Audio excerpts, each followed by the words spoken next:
Hey yo, c'est ton boy Eddie qui est Monsieur Pensée Basket et j'espère que tu vas bien. Alors aujourd'hui on se retrouve sur une nouvelle vidéo bien évidemment avec mon balai dans le fond comme vous l'avez remarqué. Aujourd'hui on va parler de Joel Embiid en équipe de France. Alors il faut savoir que l'histoire remonte d'où? L'histoire remonte de quand? C'était en septembre 2014 si je ne dis pas de bêtises. En septembre 2014 il y a eu France-Croatie. Je ne sais plus c'était pourquoi, soit les JO, soit l'Euro, soit la Coupe du Monde. C'était pour un événement basket en tout cas. Et Joel était derrière la France. Il a dit allez les Bleus. Nico Batum qui est Camerounais, Joel Embiid qui est Camerounais également, il lui a dit ouais vas-y tu sais quoi, sur Twitter il a dit ouais viens jouer avec nous toi. Et Joel Embiid lui a répondu très gentiment, je ne suis pas français. Oui, c'est vrai. Quelques années plus tard, nous y voici en 2017. On a vu l'explosion de Joel Embiid. Malgré quelques blessures, il est excellentissime. Il est très sûrement l'un des meilleurs joueurs, l'un des tout meilleurs joueurs dans le monde. L'affaire de retour, on va dire, en équipe de France a refait surface. Cette fois-ci, dans cette vidéo, je vais donner les pour et les contre. Après, je vais donner mon avis, bien évidemment, mais je vais d'abord dire pourquoi Joel Embiid en équipe de France, ce serait super et pourquoi ce serait pas très super. Je commence par les super parce que il y a beaucoup plus de pas super que de super. Alors pour les pour le pourquoi Joel Embiid serait en équipe de France, tout simplement parce que c'est Joel Embiid. Tout simplement parce qu'une raquette Joel Embiid, Rudy Gobert ferait rêver n'importe quelle nation européenne. Je dis pas les États-Unis parce qu'ils ont masse d'intérieur, tu vois. Nous, de notre côté français, si on a Joel Embiid, ce serait réellement pas mal du tout. Ce serait réellement stylé. Un autre pour, c'est que ça nous permettrait d'avoir un quota encore plus élevé en termes de joueurs évoluant en NBA. Hein, voilà, parce que ça nous fera un joueur de plus.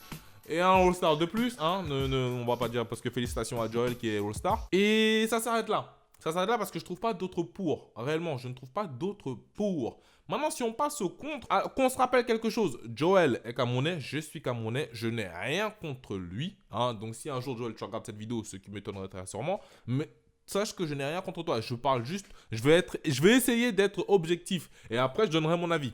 Alors, les contres, déjà de 1, Joel Embiid, pourquoi il vient jouer en équipe de France? Il n'a jamais été formé au basket français. Il n'a même pas posé un ballon de basket sur le sol français et on veut le faire jouer en équipe de France. Malheureusement, ça se fait. Mais Joel n'a jamais joué en équipe de France. Joel n'a jamais tapé un ballon sur le sol français. Joel n'a pas été formé en équipe de France. Il n'a pas été formé par la formation française. Ce qui va nous amener à un autre point aussi, c'est que la formation française est assez dodue. C'est ça, là j'ai l'impression que je parle de poulet, t'as vu. Mais réellement, la formation française, c'est pas comme si on était un pays, je sais pas moi, comme l'Ouzbékistan, sans vouloir vexer l'Ouzbékistan, hein, mais on est un pays formateur. Tu regardes, moi j'ai été à l'INSEP, réellement, j'ai vu des jeunes joueurs comme Yves en février, comme Yves Ponce, encore, et ils sont jeunes, tu vois, ils ont beaucoup d'avenir. J'ai vu d'autres joueurs, là on a eu Mustapha Fall, on a Louis Labrière, etc. On a des bons intérieurs qui ne jouent pas, qui n'ont pas le niveau NBA, enfin qui n'ont pas le niveau, qui ne jouent pas en NBA, je sais pas s'ils ont le niveau ou pas, mais qui ne jouent pas en NBA, mais qui ont un bon potentiel. On a des joueurs comme Geoffrey Lauvergne, on a des joueurs comme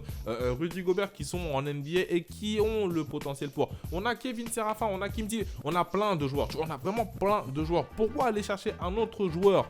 Parce que oui, bien évidemment, il est fort, mais pourquoi aller chercher un joueur dehors pour le ramener à l'intérieur alors qu'il n'a même pas été formé à la française, tu vois? Et un autre point aussi, c'est que ça peut créer une discorde. Les joueurs entre eux, ils se connaissent, ils vont parler, ils vont rigoler, etc.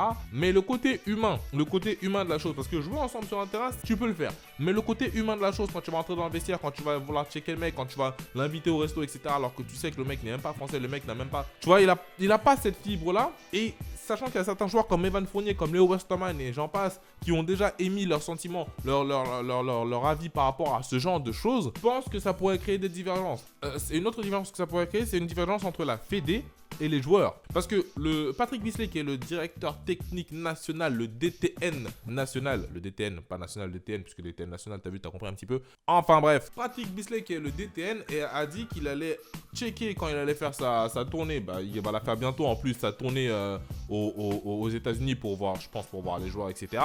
Il a dit qu'il va checker Joel Embiid. Alors que tu as tes joueurs, les joueurs de ta sélection qui te disent « Ouais, nous, on n'est pas trop pour ça. » Tu vois, ça crée une sorte de gouffre. Tu vois, il y a un qui lance un caillou et l'autre qui le calcule même pas. Tu vois, c'est vraiment... Et ça c'est vraiment dommage. Tout ça pour un joueur.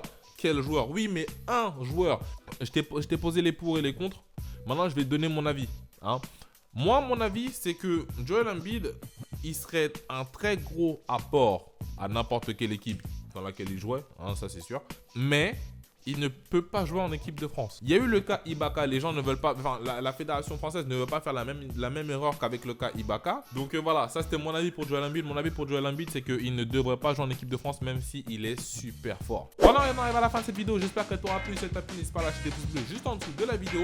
Bien évidemment, à me dire en dessous dans les commentaires si tu trouves que Joel Embiid devrait venir jouer en équipe de France ou pas. Et si tu kiffes ce style de vidéo où je suis opposé, on discute entre toi et moi. Tu me donnes ton avis, je te donne mon avis. Et voilà. Enfin, tu me donnes ton avis dans les commentaires, bien évidemment. N'hésite surtout pas à me suivre sur Twitter parce que je recommence beaucoup à tweeter. Et on a beaucoup parlé de Joel Embiid, équipe de France sur Twitter. Je remercie tous ceux qui me suivent sur Twitter. Suis-moi également sur mes autres réseaux sociaux, Snapchat, Instagram, tout bénéfice. Moi, je te souhaite le meilleur et n'oublie pas, pensez basket. Do you know the way? Do you know the way? Do you know the way? Do you know the way?